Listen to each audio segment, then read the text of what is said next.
Welcome back, chatters! We are very excited to talk to our guest today. Tawagin na natin siya. Executive Director Margarita Magsaysay. Everyone fondly refers to her as ED Kit. A pleasant day to you, ED Kit. Please greet our televiewers, Facebook and YouTube followers watching now. Magandang hapon po sa inyong lahat. Thank you for having me in your show. I'm very honored to be here as your resource person. So, salamat po. So mga panyera, pareho pala kayong law graduates from Ateneo Law. Hindi ba kayo nag-abot doon? I think I was one batch ahead Yes. of praise. But I see her around campus. Oo. Naku, napakarami nating pag-uusapan. Pero siguro simulan muna natin sa pagpapaliwanag ano nga ba ang role and functions ng National Coordinating Center or NCC against OSAEC NCC-OSAEC.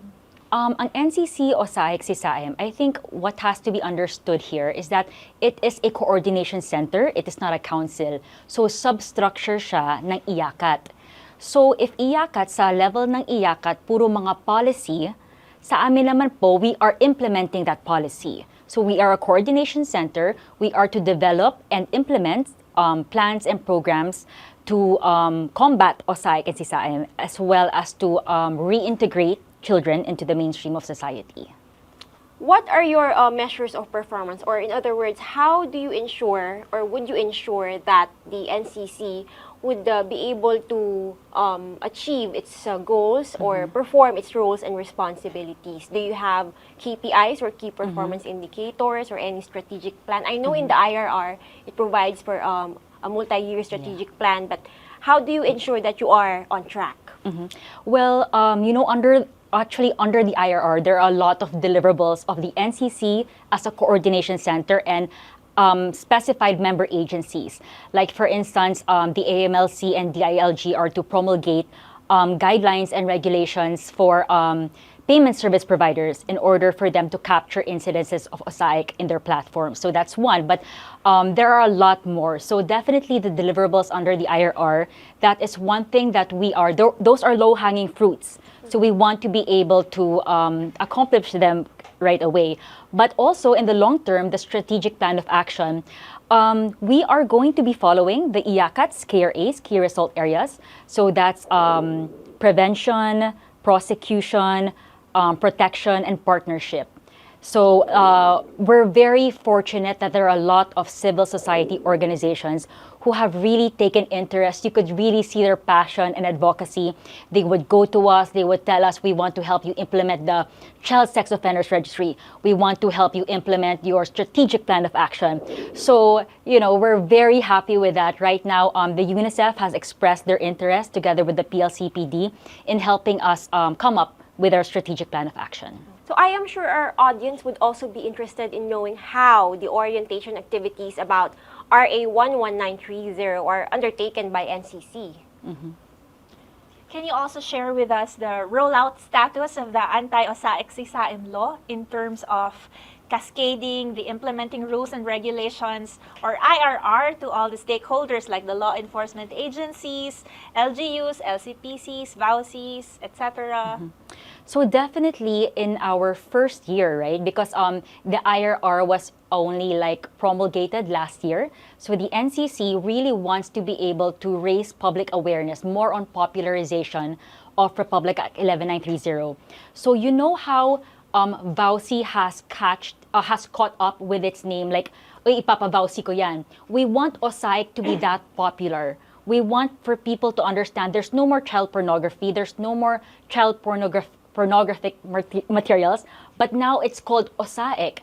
The product of OSAEC is the CSAEM, So that's what we want to be able to do, at least in our first year, to be able to educate, definitely. So that includes trainings, capacity building.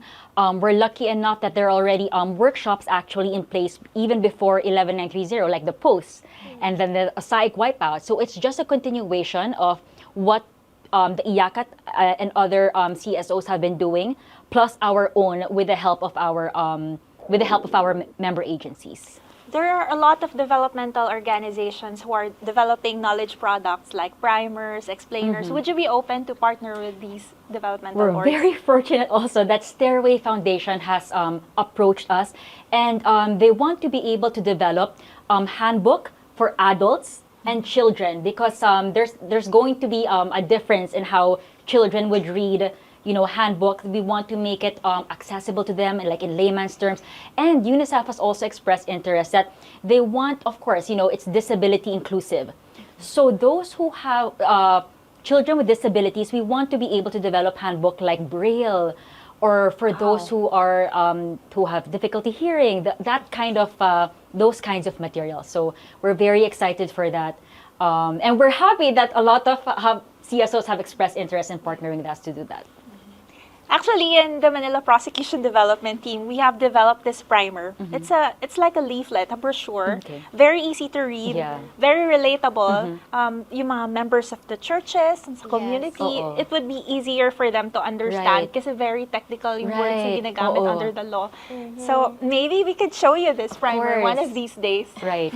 Actually, even PLCPD approached us and said, we help develop a lot of laws, tapos tinatagalog namin sila. Would you like that? Sabi namin, yes, definitely. It's very technical, so if you're able to help us, itagalog yung batas, we would love to do that. Wow. Circling back to my earlier question about barangays, are there orientations going on around barangays on the new law? Yeah. So actually, even before 11930, but there's IACAT has been conducting barangay IACAT.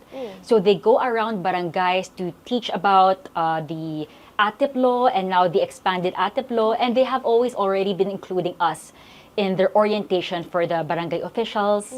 So that's helpful, especially for reporting. Yes. They have to understand how the chain of custody works with, the information that they have. Very Yes. sensitive information. Yeah, but of course, it's not enough that the LGUs are oriented on the new law, RA 11930, because they also have to prepare an ordinance under Section 33 of the new law to implement the law. Actually, in IJM, National Prosecution Development Team, they have been going around and also holding these trainings for legislators on how they can implement the Anti-OSAEC Law. And I know at least we have 17 LGUs that have already released or passed their ordinances. And initially, the focus was on child protection mechanisms, Okay. but now we want it to include Yes. monitoring, compliance. Okay. Yeah, because when the training actually just started, there's no Anti-OSAEC law yet. But when it was released or passed, then they also started integrating how they can also apply or implement the Anti-OSAEC law on the local level. So I think we're getting there. 17 municipalities or LGUs have already Anti-OSAEC ordinances. Idikit, ipaliwanag muna natin, ano ba ang dapat nilalaman ng ordinance na ito? At bakit nga ba kailangan pa ng ordinance? I think sa ordinance kasi we're trying to localize our fight against the OSAEC, no? We're trying to bring it down to the level that, the barangays, the LGUs can implement. So, for instance, let's say the way of handling reports, diba? Or let's say, what kind of sanggunian or something will be created? Will another sanggunian be created, or will we just strengthen your BCPCs, your existing BCPCs? Siguro ang isa na rin dyan magandang ilaman, no, ang mga child-friendly rooms, or kung ang tinatawag ay videotape in-depth disclosure interview, no, VD rooms, which is very timely also because the 11930 actually recognizes that.